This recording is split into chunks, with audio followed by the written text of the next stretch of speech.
attach it with his shotgun. Okay. Turn up your... Okay.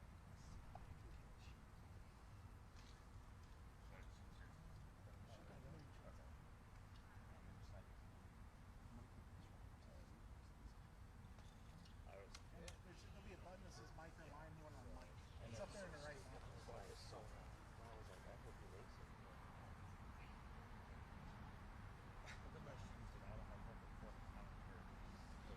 Who is that Sunday dog?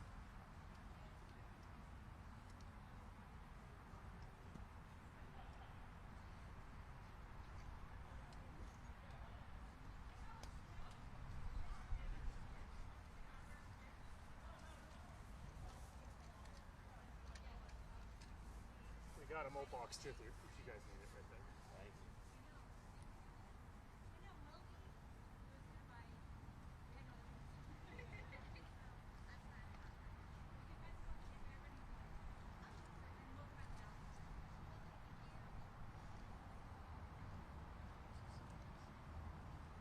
Mike, do you want to check this?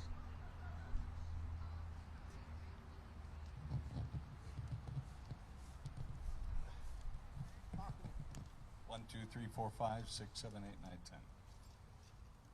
Ladies and gentlemen, come before you to Are stand you behind rehearsing, you. Bob? You gonna run? Is it that clear? You Is should it run. that obvious? Are you making your announcement? Yeah, I'd like to announce that I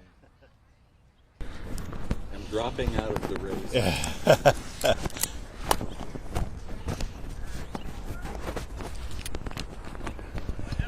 They got you out in the field today, huh, Bob? That's awesome. Yeah, they figure I look too pasty, so they're gonna put me in the sun. Yeah, well, we all need a little color. Here's that time of year. Man, it's hot. I'm not ready, man. This summer's gonna kill me. Oh.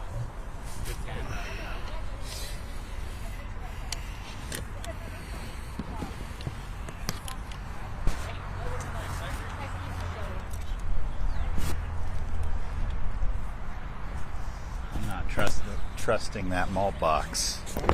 Said I wouldn't trust the malt box.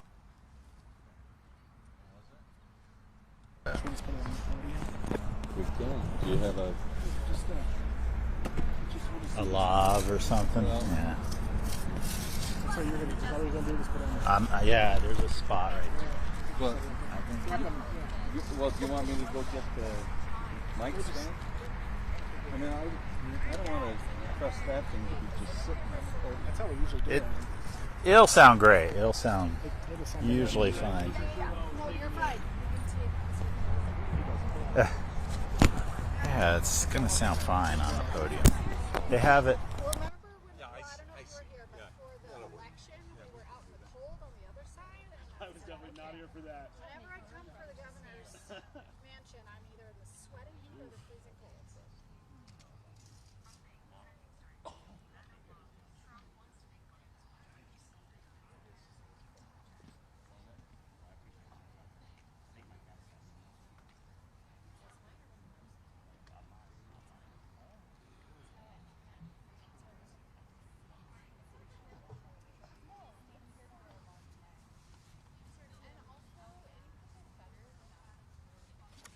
I'm gonna sit here. Oh, go for it. Use my little mic. Yeah, I wasn't sure what was open and what wasn't.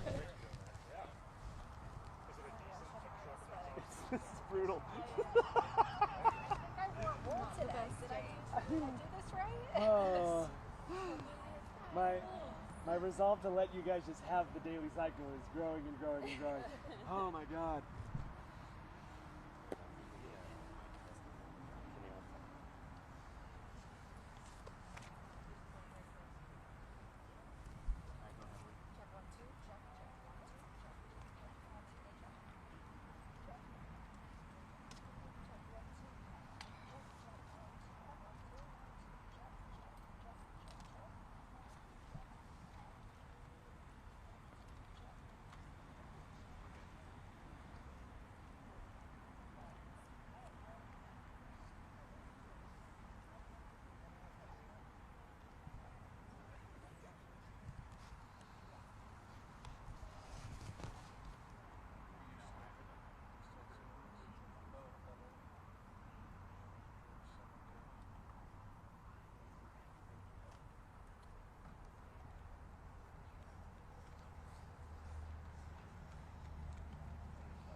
for the heat, everyone. Yeah, for real. Can I get a fan out here? How are the mics? Testing 1 2, testing 1 2.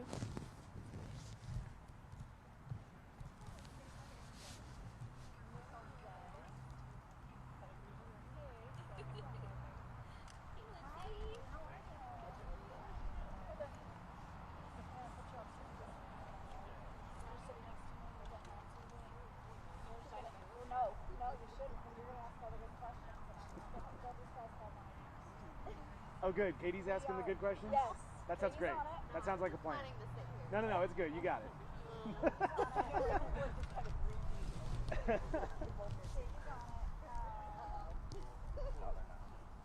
going to air most of this in its entirety on YouTube. Oh, boy.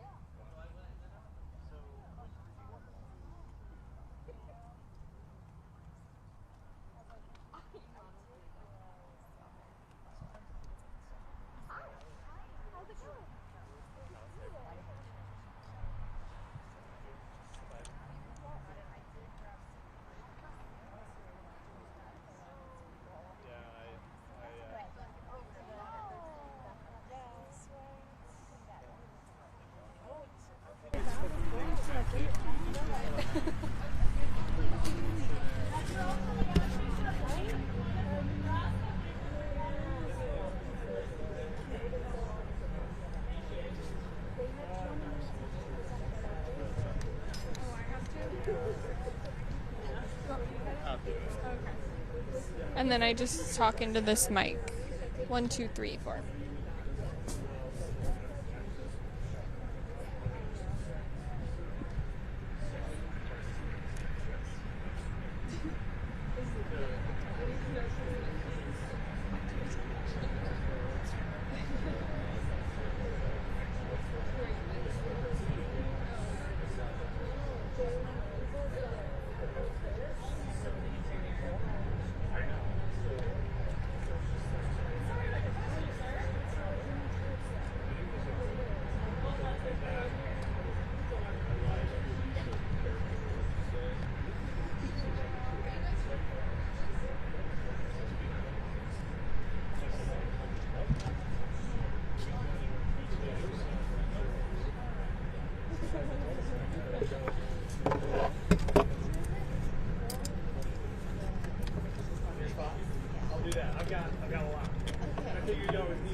Yeah, I'd stand right here.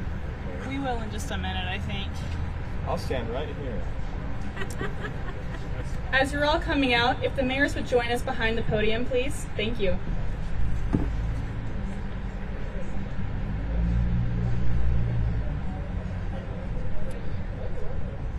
Smart move wearing a hat. Oh, yeah.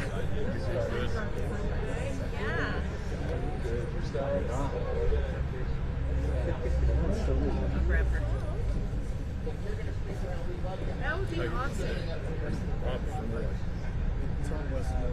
I know it's an overwhelming force if we care about housing.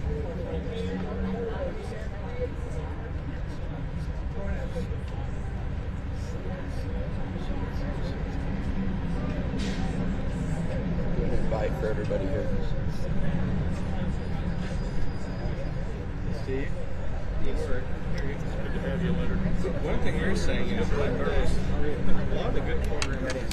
Hi everyone, thank you for coming today. We're about to get started in just a minute, so if you want to find a seat, and if you're a mayor, if you would like to join us behind the podium on the grass here, that would be great. Thank you. She said, mayor, take shots. You're an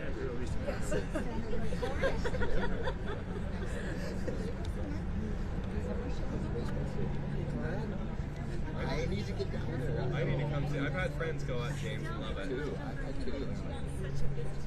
Well, I'll find time.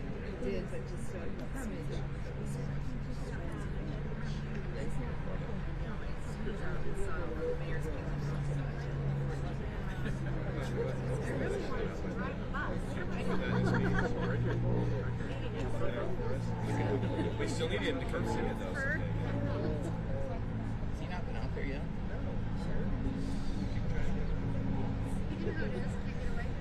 Yeah, I know already. He's staying. Yeah, he knows he's part of the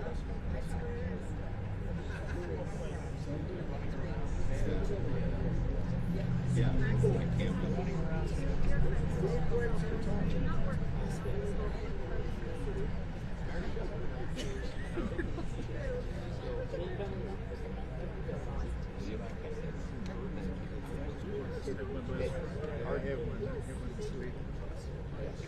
I've always been people who are desperate to get married, like the last day before their licenses. And like, you know, no, this is, I mean, I've never been to Where's Cam? I ran into City Hall and said, get somebody married. Otherwise, we have to get a new license. You guys. I just put sunscreen on, so I'm good. Thank you, Mayor. Ladies and gentlemen, it's great to see all of you. We'll move quickly. We know it's a little warm out here, and we're gonna have some record heat this weekend, followed by, I think, a cool down to like 55 degrees and some snow in the higher elevations this next week. So thank you for joining us. I appreciate so much. We have some of the best mayors in the country right here behind me. I've had an incredible day today, meeting with 48 mayors from across the state and members of their teams. The reason we're here is that these are the people on the front lines when it comes to housing and building housing in our state. These are the people who understand how to get it done. They know their cities better than anyone else, where people live, where they work, where they play. They know why this is so important. So the reason we came together was our shared goal is very simple, but it is urgent. How can we work together, state and local, to make housing more attainable for Utah families? The American dream of home ownership is slowly but surely slipping away from far too many, out of reach of our children and grandchildren. Reversing that trend requires collaboration, it requires courage and action from all levels of government. So we are committed, as you know, to building 35,000 starter homes in the next 4 years. That's our moonshot, and we are making progress. Since announcing this goal, we've seen 5,100 starter homes built or underway across Utah. We know that's not enough. We're on our way, but we desperately need to do more. With Utah's growing population, we need to do more, and we need to move faster. We've heard of some amazing success stories today, success stories from the people standing behind me, like Clearfield, home to the first UTA transit-oriented community and a station area plan that's transforming State Street. We've got Harriman and Spanish Fork here with us, which are removing barriers, approving smart growth, and showing what built here really means. So here's what's next. We are launching a statewide housing dashboard so that everyone from residents to city planners can track progress, identify gaps, and learn from their successes. We're committed to ensuring Utah doesn't fall behind on housing reform. We know there's been news this week of other states that are passing major housing reform packages. We're watching those closely. We're looking at the reform packages that we've passed over the past couple of years, getting those implemented and watching those changes starting to take hold. These are bipartisan and practical reforms, not left or right, just smart. Utah has always been a leader in that area, and we intend to stay. So with that, I'm excited to turn the message over to a few of my colleagues, a few of my mayors. Again, the message is we're serious about housing, we're serious about partnerships, and we're serious about Mike Maurer, everybody. Ladies and gentlemen, that was impressive. He's a ninja in his spare time. Mike, that was impressive. Thank you for saving the flag. We're serious about building in this state. We know with this leadership and across the state, we will make homeownership possible again for the next generations. And so with that, I'm excited to announce we're going to hear from Mayor Mark Shepard, Mayor Lauren Palmer, and who else is joining us? Oh, Mayor Mendenhall. Thank you, Mayor Mendenhall. Well, Governor, thank you. It's been a good meeting. It is rough to talk housing. It is rough to look at a situation that you know is a problem and know it needs to be addressed and figure out a way to solve it. And it can't just be solved overnight. This problem didn't just all of a sudden pop up. It's generated and culminated over years. And all of a sudden we need to build starter homes, and I don't think that there's a mayor behind me that would ever say that that's not the case. We recognize that we have a problem. We recognize that we're taking massive efforts already underway in every one of these cities to correct this problem and to bring that housing to those who need it. Clearfield, when I took office as mayor, when I joined the city council, I was told that we were built out, that we pretty much had nothing else to develop, and yet over the last 5 years, Clearfield has entitled, permitted, or built over 4,000 housing units. But yet, as the governor mentioned, we've got an HTRZ, we've got a station area that is still trying to go vertical. The cost of development is skyrocketing. It's not just land, it's not just things cities can do. We've got to address this from every angle. And I've got that opportunity to see this nationwide as I serve on several committees across the country to see that it's not just us, but it's our problem that we have to solve here. But it's not just housing, it's not just land, it's the cost of everything that is involved with it. Our station area plans, the legislation that has been passed over the last several years is working. We've seen the success equation of station area plans. State objectives paired with local flexibility to determine how to implement those objectives, along with state technical assistance, plus, and this one's crucial, sufficient time to implement the plan, creates great station area plans. HB 462 passed in 2022 and is just now seeing success. The HTRZ bill passed in 2021. We now have 7 HTRZs underway with more in the pipeline.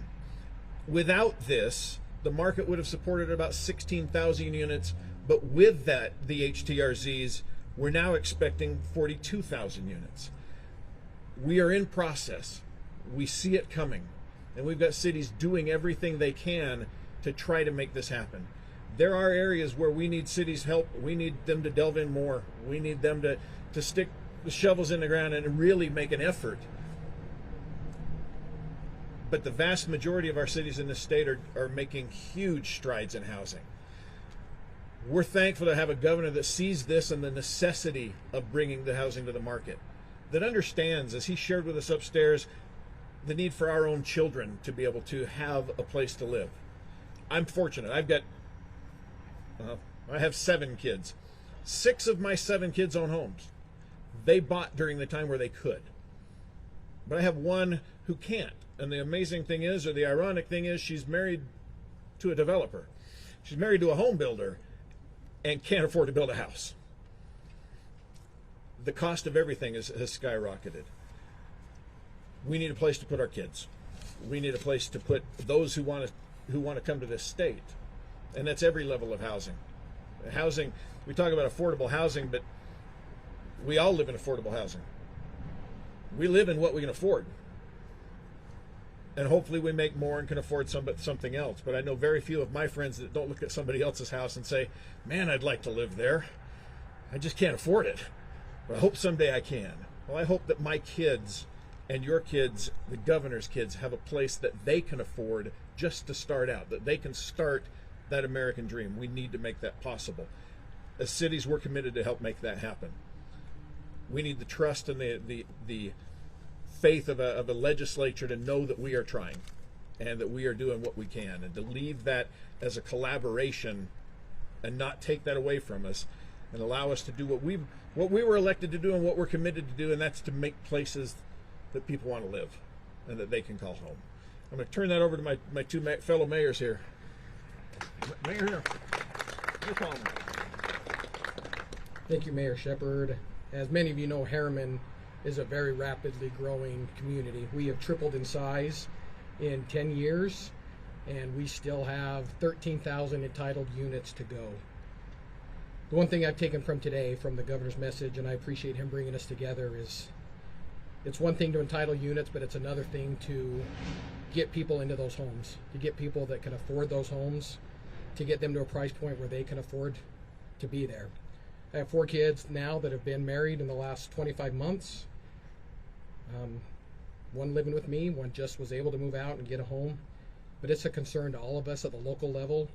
We have kids that are being impacted by the housing crisis right now, by the price of housing. So as we look forward to collaborating with our development partners, with the state, with other leaders around us, we look forward to finding ways to convert those entitled units into units that can be lived in by our children, that can be an asset to this community, that can help people stay in this wonderful state, in our wonderful communities that we have helped develop. So we look forward as mayors to work with our partners to see what steps we can take to solve this crisis together. We appreciate your time. Thank you, Governor, for bringing us together. As the other Mayor Mendenhall of the state, Spanish Fork is a little different than Salt Lake, where my good cousin Aaron is the mayor of. And that's how cities across this state are. Each one of them are unique. People choose where they want to live for a lot of different reasons, up and down the Wasatch Front, but from Salt Lake and Ogden all the way down to St. George. I'm proud, like I said upstairs, that we have a governor that understands that has served in local office, that was a mayor and calls himself a mayor constantly. The governor of this state shares a passion for this problem. The mayors of this state, of the cities across the state, have that same passion. And if we can find a way for this problem not to be political, but be practical, I'm confident that we can solve these problems for home ownership in our state. We can continue the success that we've had in our communities, in our cities, and in the state of Utah. It's great to be here, and thank you all for coming. Thank you, Mayor Mendenhall and Mayor Shepherd, Mayor Palmer. Big fans of what's happening there. And again, to the other mayors who are behind us, we didn't get a chance to hear from. Just some of the very, very best. With that, we're happy to take a few questions.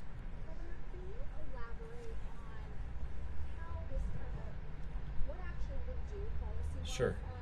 I'm wondering how your kind of executive order that you did the other day at the council plays into this, because we're trying to coordinate all these state agencies to develop projects and develop housing. Is it sort of like the Beehive Development Agency in that regard? No, it has nothing to do with that. No. Local control and what these mayors want to do Yeah. is what the state is saying. Yeah, so the purpose of the Build Council that you're referring to from our executive order, it has nothing to do with the Beehive Development Agency. That's I heard that this morning. I don't know who thought that, but no, it's extremely different. The purpose of that is just to coordinate all the efforts that are actually happening out there. When it looks at, so there are planning efforts happening in different parts of the state. There are different organizations. There's state planning efforts, multiple state planning efforts. We have our universities who are doing planning efforts. We have regional councils that are doing planning efforts, and oftentimes they're not talking to each other. So one will come out with a plan, and then someone else comes out with a plan, and they never talked about those two plans. So really, I mean, it's not just another meeting. I don't want to defile it like that at all. But it is to get the high-level people who are doing these plans just in a room together to talk about, oh, you're doing this, we were doing this. Let's see if some ideas can come together. What today is about is about finding those best practices.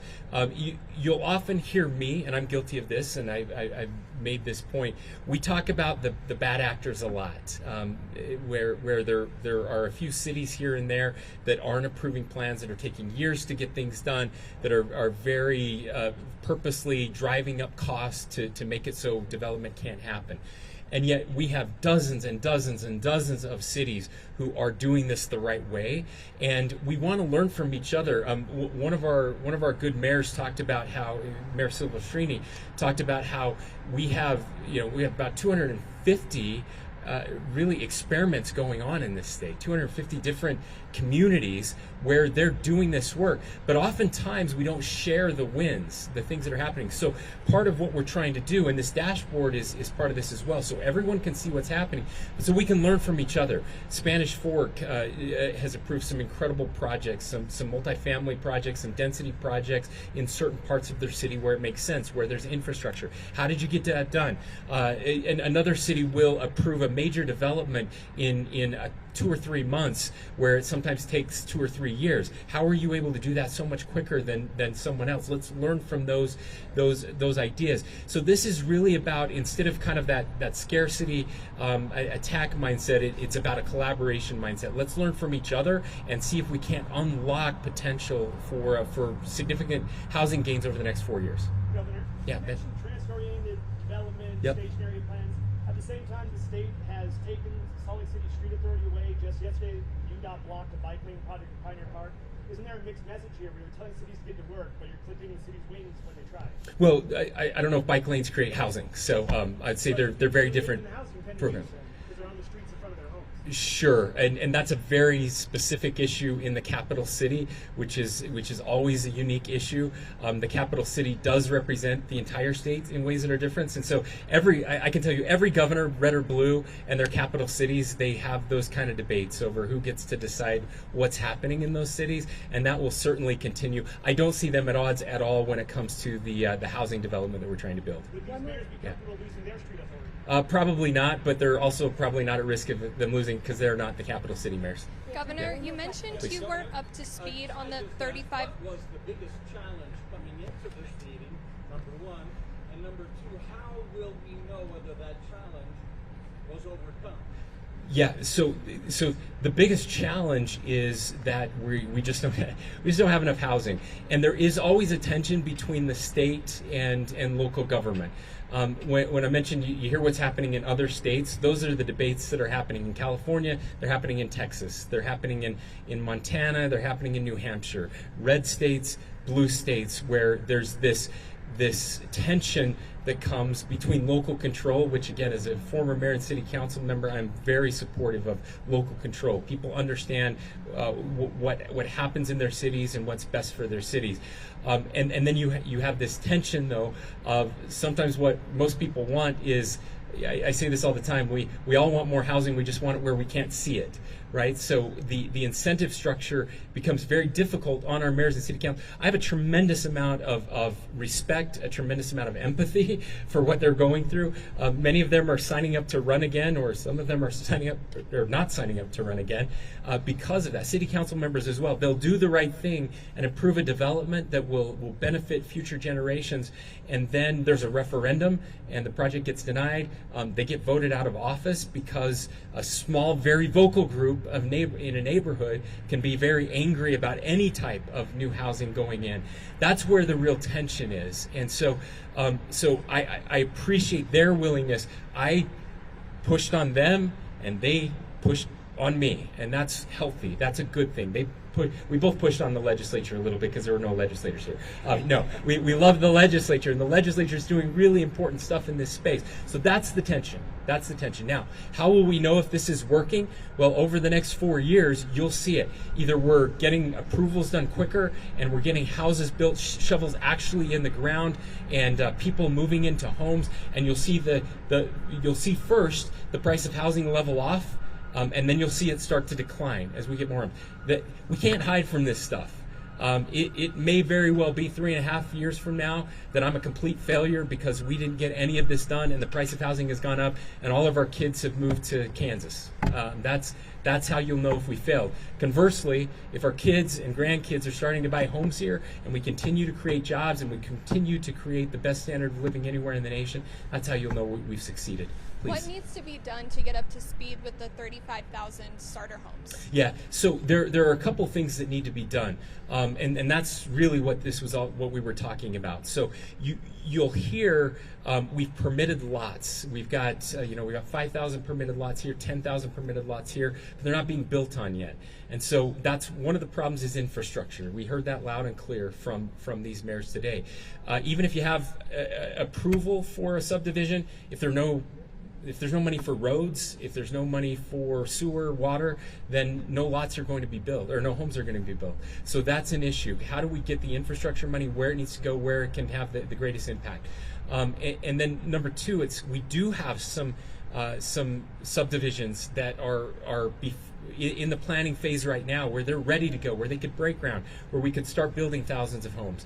Some of them under $400,000 that would really help people trying to get into a new home. How do we move those along quicker? That's where we're all trying to get together and figuring out ways to move that much faster. I do want to thank everybody who has been involved in the 35,000 starter home effort. We've moved mountains, but there's mountains still blocking us, and we're trying to get there. Thanks everybody. We hope you'll pull up the new dashboard, play with it a little bit. We'll keep adding stuff to it. We want locals to know. We hope that we can change the narrative as well. Instead of having people showing up to planning and zoning meetings and city council meetings and yelling at these good people for actually approving new homes, we want the opposite. We want people showing up but in droves to say, hey, we need more housing in our town so that my kids can afford to live here. And that's how we're going to change this and actually get stuff done. Thanks everyone.